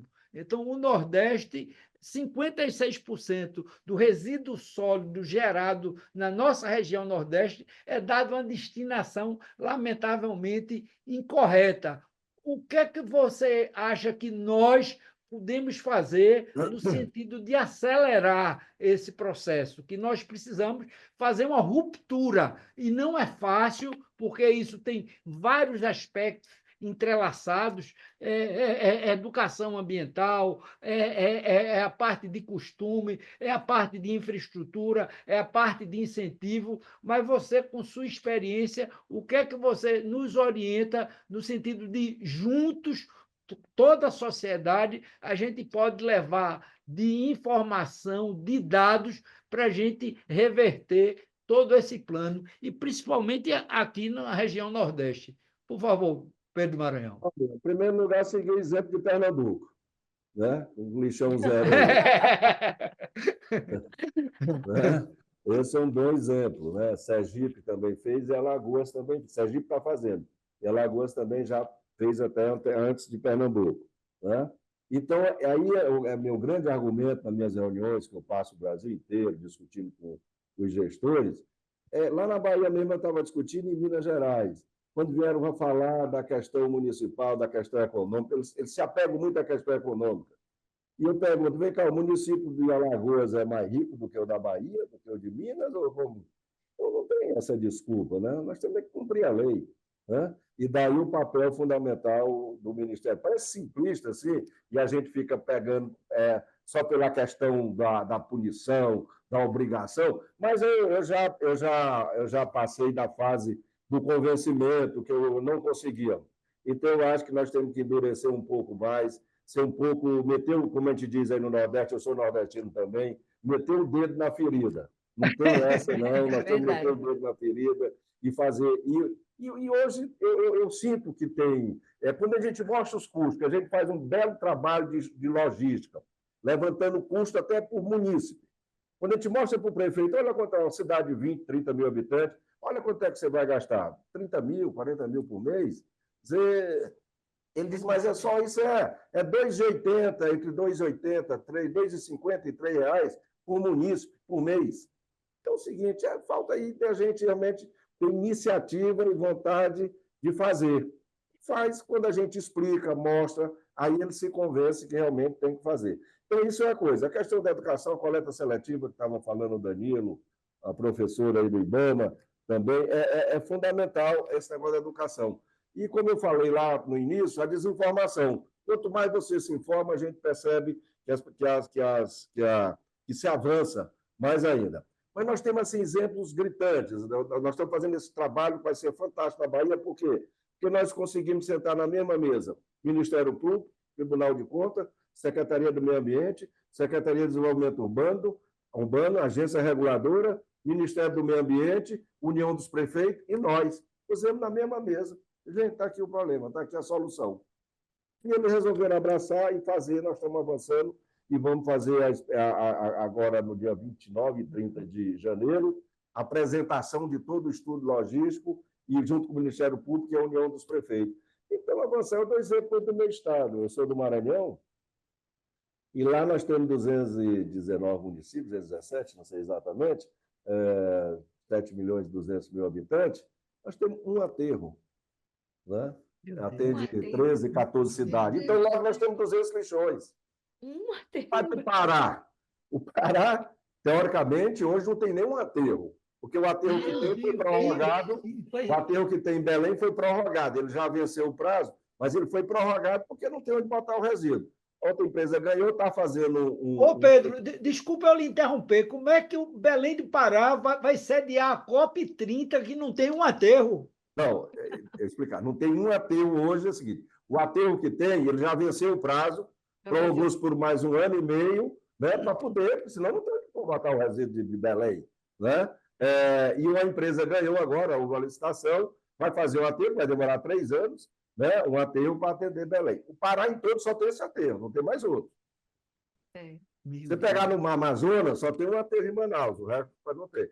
Por aí você vai, aí Pará, Bahia, e aí tem isso. Mas eu acho que está avançando nesse negócio da conscientização. Né? Você não via a gente debater resíduo sólido, lixo. Hoje você vê. No dia do lançamento do Panorama, o Jornal Nacional se interessou, fez uma bela matéria sobre o resíduo sólido. Ontem a Jovem Pan fez uma bela matéria sobre resíduo sólido.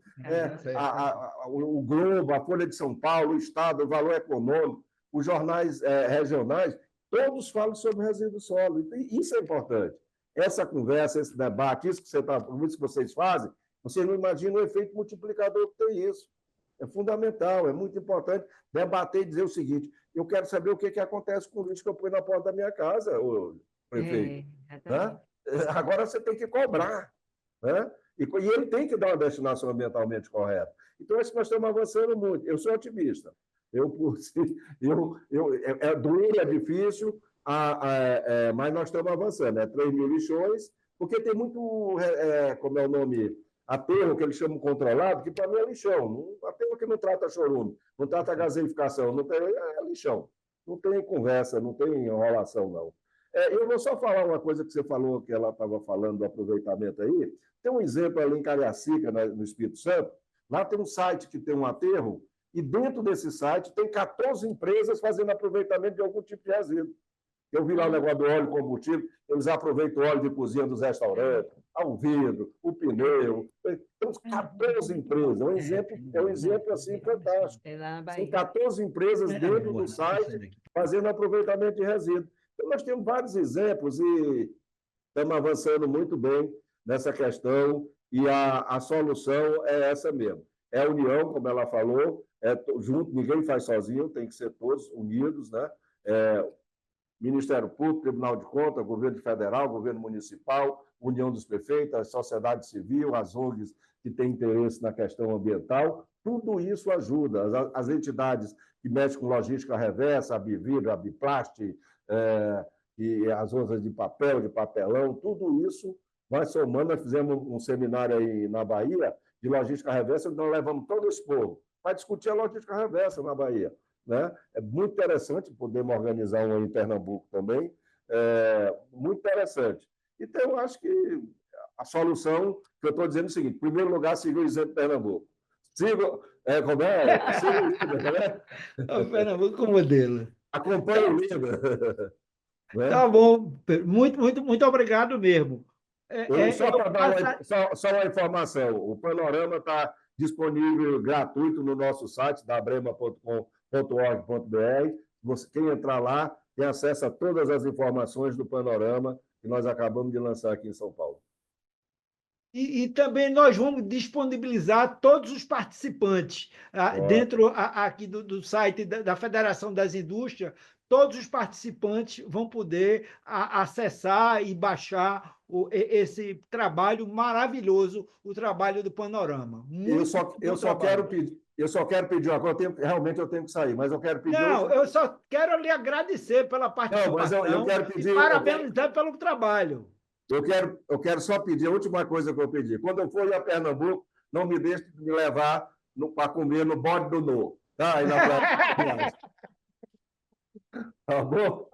Muito obrigado, Pedro. Muito obrigado. Natal, vou marcar para você vir Parabéns aqui. Pelo trabalho que Pernambuco fez. Eu fico falando meio de brincadeira, mas é um trabalho muito sério, que serve de exemplo para os outros. Eu tenho citado isso em vários estados onde eu passo. A questão de Pernambuco fez. O que aqui não pode fazer? Né? Justo. Então, eu tenho dado exemplo de Pernambuco e parabenizar o trabalho das equipes da Secretaria de Meio Ambiente, do Ministério Público. Eu esqueci agora, estava para lembrar o nome da nossa procuradora, promotora, que tem um trabalho aí interessante. Eu estive discutindo com ela, conversando várias vezes com ela. Doutora Belise. Um trabalho aí muito... Hein? Doutora Belize? Exato. E aí eles fazem um trabalho interessante junto com os outros atores aí. Se não tiver todo mundo junto, nós não vamos avançar. Gente, obrigado, Ok. boas festas, bom Natal e bom ano Muito novo. obrigado mesmo, viu? Tá Boas ótimo, festas. então.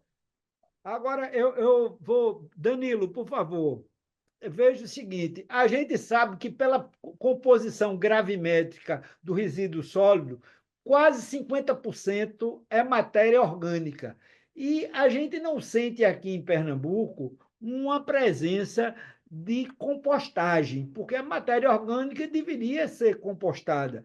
Então, é uma grande oportunidade que se tem no sentido de promover a compostagem da matéria orgânica.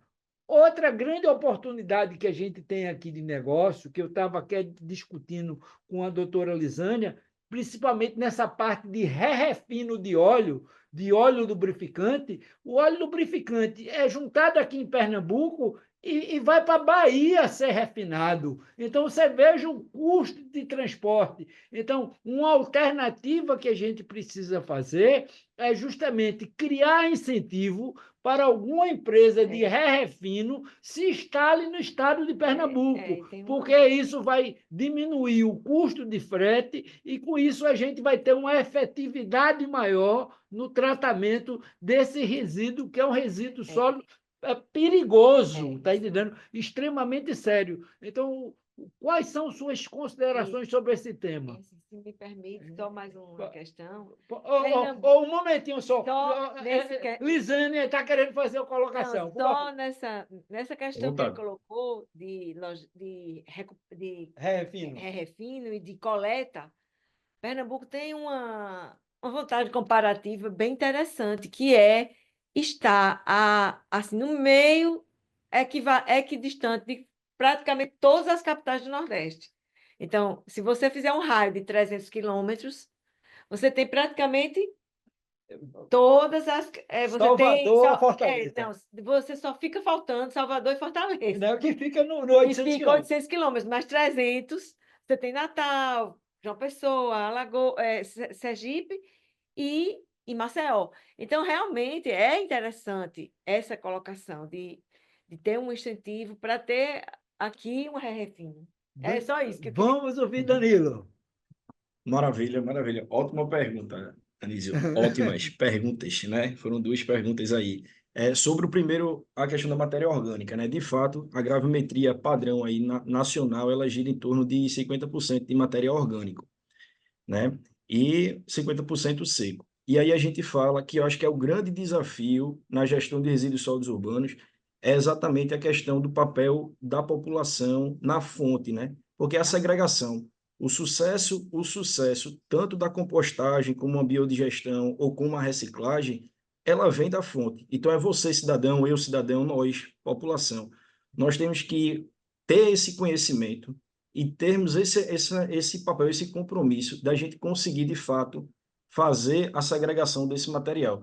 Porque a partir desse material segregado, você consegue maior qualidade no teu material seco para reciclagem, então você consegue gerar mais valor agregado e você consegue, de fato, destinar o orgânico para você trazer exatamente a compostagem ou a biodigestão e a compostagem como até uma forma de reciclo dentro da economia circular dos nutrientes para a terra, né? Enfim, o material orgânico ele retorna como nutriente para a terra e faz e termina fazendo um ciclo, vamos dizer assim, ótimo de aproveitamento. A gente, inclusive, fala de aproveitamento ciclo biológico, que é exatamente o orgânico sendo recomposto e sendo transformado em nutrientes de novo para o solo, e o ciclo técnico, que seria esse material, vamos supor, seco, que você trabalha exatamente ele, a reinserção dele na cadeia produtiva como material reciclagem, reuso, remanufatura, enfim. Então, a grande questão é essa, é a segregação.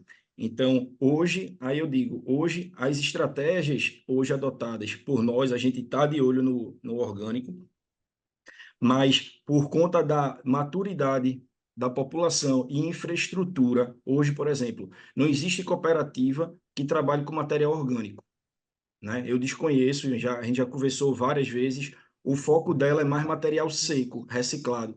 Então, a gente, de forma estratégica, a gente começou com a ideia de focar na parte do seco, na estruturação e apoio da cooperativa, e você criar a atmosfera, um ambiente propício para que realmente esse material ele consiga, a gente ter maior volume de material recuperado, certo? E, ao mesmo tempo, a gente planeja, assim, para os próximos anos, começar a direcionar para o lado do orgânico. Por quê? O orgânico é o vilão, porque é ele que contamina o seco, e é ele que torna impróprio o seco, quando ele vai misturado em uma coleta urbana normal. Então, existe esse viés. Mas, por outro lado, é importante dizer, por exemplo, hoje a gente fala muito de recuperação energética, de biogás em aterros sanitários, né?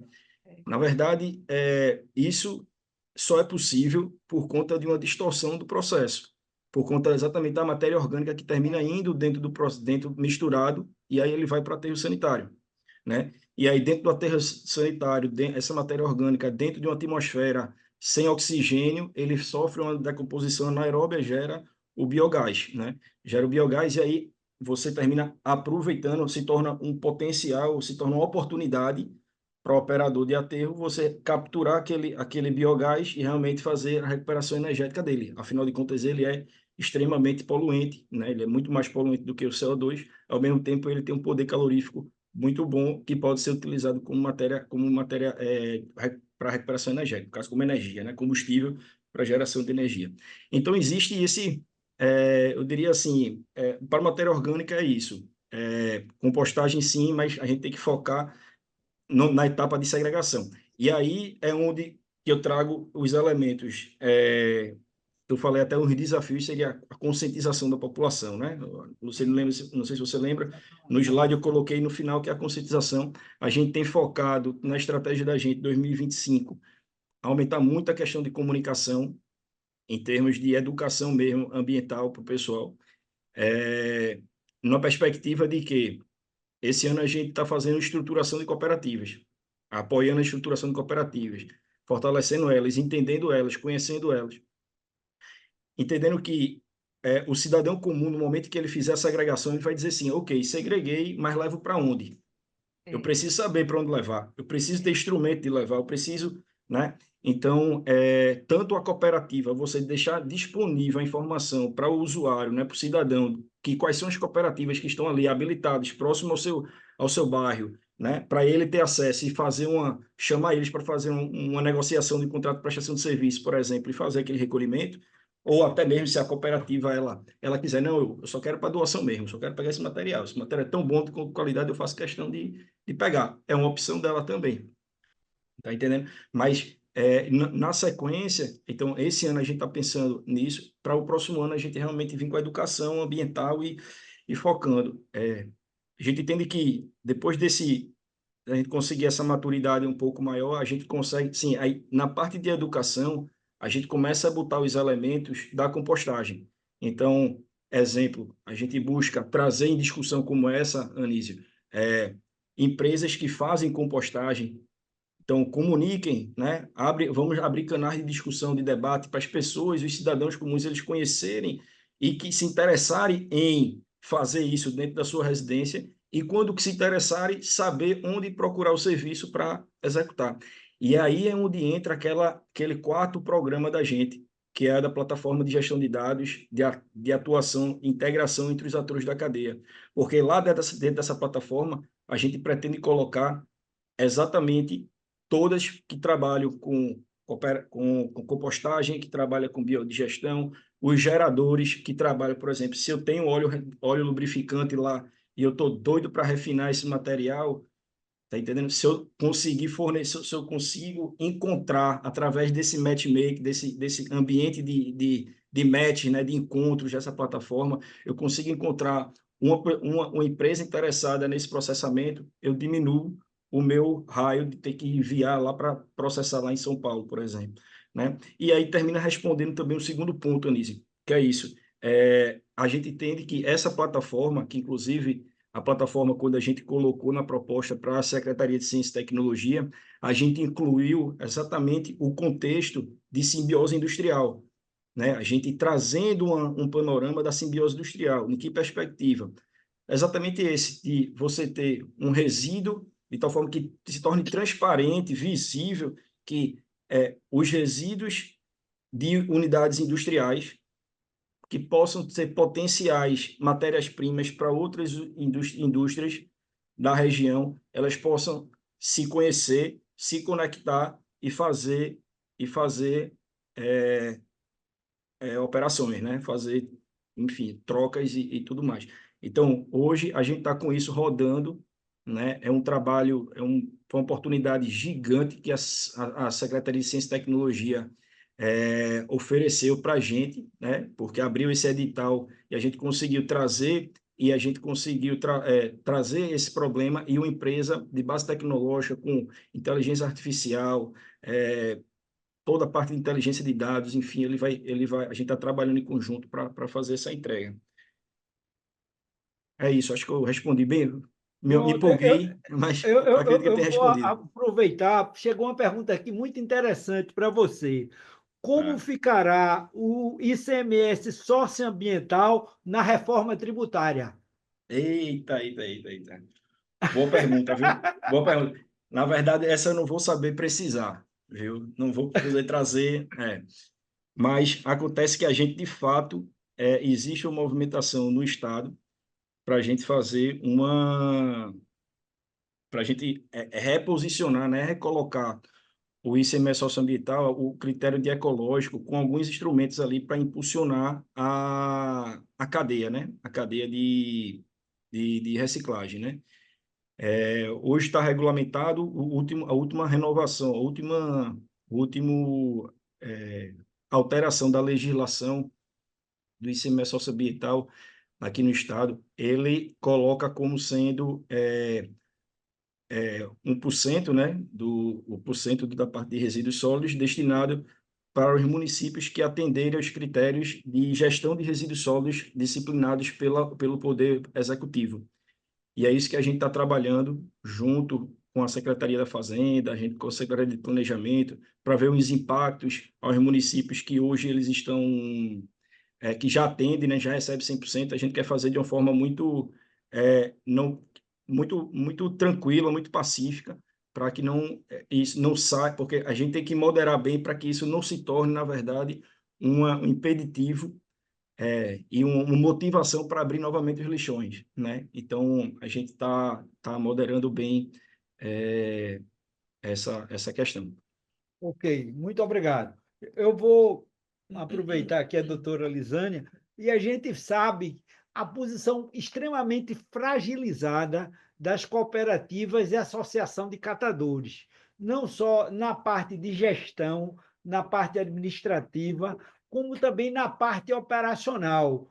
A carência de material, carência de prensa, às vezes o barracão o abrigo dele tem problema de vazamento, de goteira, falta de EPI. Então, a gente sabe que eles são fundamentais, eles são muito importantes e que eles estão precisando de ajuda de toda a sociedade, o poder público, a iniciativa privada. Aí eu pergunto à doutora Lisânia de que forma nós poderíamos se articular para essa ajuda, no sentido de as cooperativas poderem estar dotadas de uma capacidade maior para continuar prestando esse bom serviço que elas fazem. Veja, dos desafios ali que a gente colocou foi justamente a infraestrutura. Você ter equipamentos mais adequados, maior número de equipamentos, por exemplo, prensas para conseguir fazer prensar os materiais, fazer os fardos. Que é uma coisa que, dentro do contexto das indústrias, é possível, chegando próximo das cooperativas, fazer alguma parceria em relação a isso, de disponibilizar prensas. Uma outra questão muito importante, que eu acho que nem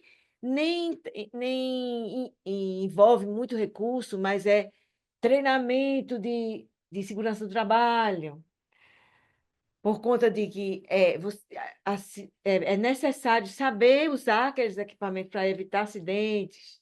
Então, fazer treinamento de uso de EPIs, fazer treinamento de trabalho com máquinas.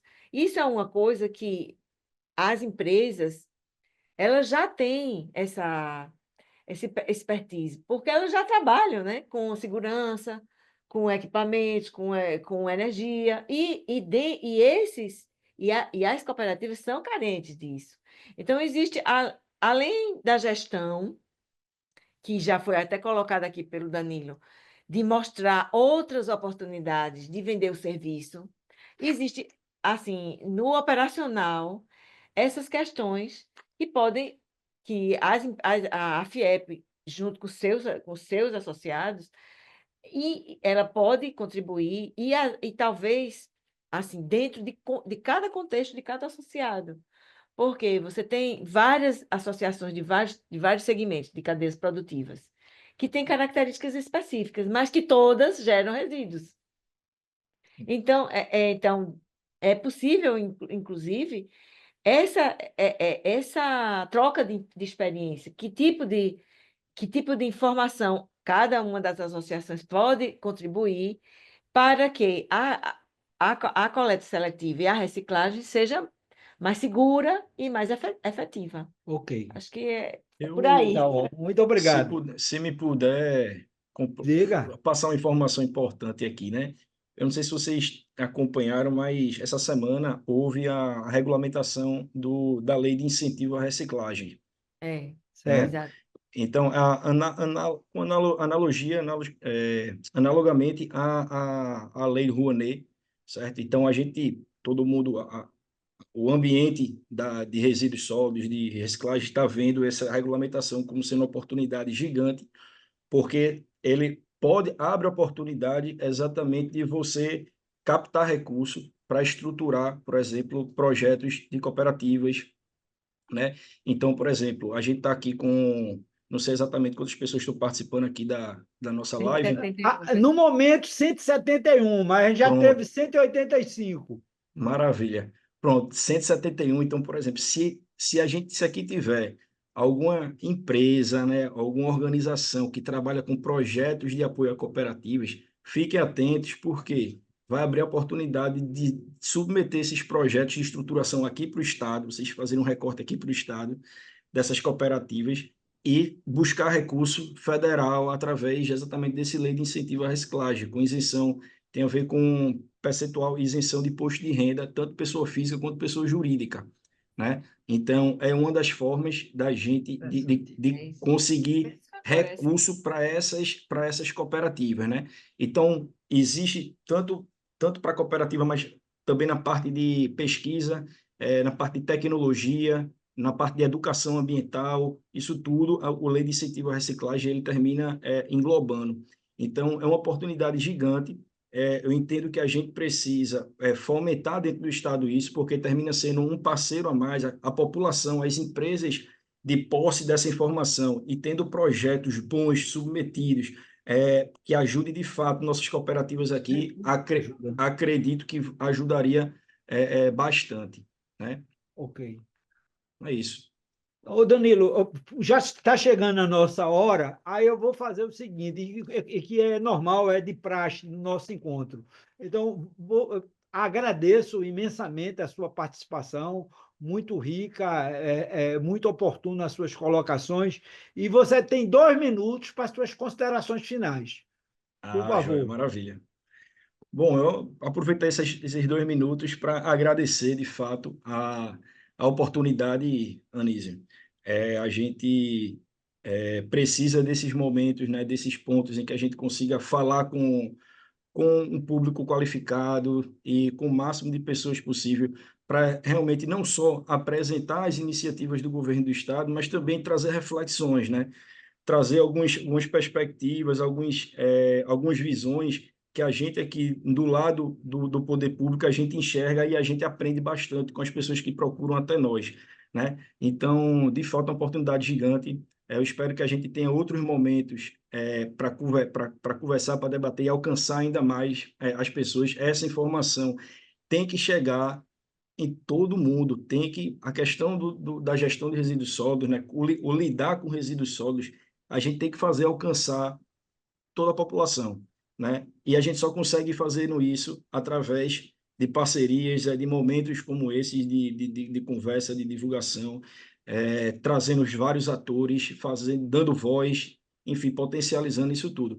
Então, agradeço essa oportunidade. Estou doido já esperando um próximo convite para outra oportunidade de parceria aí junto à FIEP, junto à Federação das Indústrias, enfim. Agradeço os colegas também, tanto ao Pedro, como também à Elisânia, pela parceria aqui nessa discussão, nesse debate. Muito obrigado, Danilo. Então, vou ter a oportunidade de passar a palavra para a doutora Elisânia, 2 minutos para consideração final, face o nosso horário. Bom, como o Danilo já colocou, eu primeiro tenho que agradecer muito a oportunidade, Ana Paula Pontes, que é secretária executiva de Meio Ambiente e Município de Jaboatão, que me convidou para estar aqui.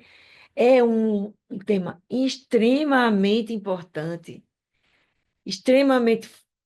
fundamental para a continuidade da nossa vida aqui nessa terra, porque como eu já falei e eu sempre falo, as ações que a gente tem hoje, que a gente faz hoje, elas repercutem nas pessoas daqui a 200 anos. E a gente tem que ter a responsabilidade de fazer, de pensar isso. E uma gestão adequada de recursos humanos, desculpa, de recursos Resíduos. sólidos, ela vai trazer, no final de tudo, qualidade de vida, saúde e perspectiva de futuro. Então, esse tipo de tema é fundamental para discutir e como bem colocou o colega Danilo, fazer com que a população inteira entenda e abrace essa ideia, separar os resíduos em casa, fazer a destinação correta, reduzir a utilização e buscar apoiar as iniciativas de sucesso como essa de Jaboatão, da coleta seletiva. Ok. Obrigada, boa noite. Eu agradeço a vocês, mas eu quero fazer meu agradecimento todo especial a todos os que participam do nosso FIEP Ambiental. É um público muito comprometido com o tema de sustentabilidade, do tema em que visa a preservação do meio ambiente, e no sentido de que nós sempre temos um público, não só um público qualificado, mas um público comprometido com este tema. Então, fica nosso agradecimento. Agradeço a todos os membros do Conselho Temático do Meio Ambiente, todos os membros do nosso conselho. Agradeço a diretoria da Federação das Indústrias do Estado de Pernambuco, que dá apoio a todas as nossas ações do Conselho Temático do Meio Ambiente, que a razão de existir o Conselho de Meio Ambiente é justamente essa: promover o desenvolvimento sustentável do Estado de Pernambuco e, principalmente, a nossa indústria. Essa é a razão de existir do nosso conselho. E eu tenho certeza que uma parte a gente está fazendo. A gente precisa fazer muito mais, a gente precisa se articular mais com outros atores, mobilizar mais industriais para participar. Mas eu quero agradecer a todos os que participam do nosso conselho e dizer que no próximo ano nós vamos continuar perseverando no sentido de buscar um meio ambiente sadio, um meio ambiente em que possa proporcionar uma melhor qualidade de vida para todos nós. E aproveito o ensejo para desejar um Feliz Natal, um próximo Ano Novo, com muita saúde, com muita paz, com muita alegria, com muita justiça social no próximo ano. Muito obrigado a todos e um abraço, e estamos aqui juntos e permanentemente. Muito obrigado, muito Feliz obrigado. Natal também, Anísio. Um abraço, Boa noite. um abraço para todos vocês. Um abraço mesmo. Boa noite. Boa Boa noite. noite, boa noite. Tchau, tchau.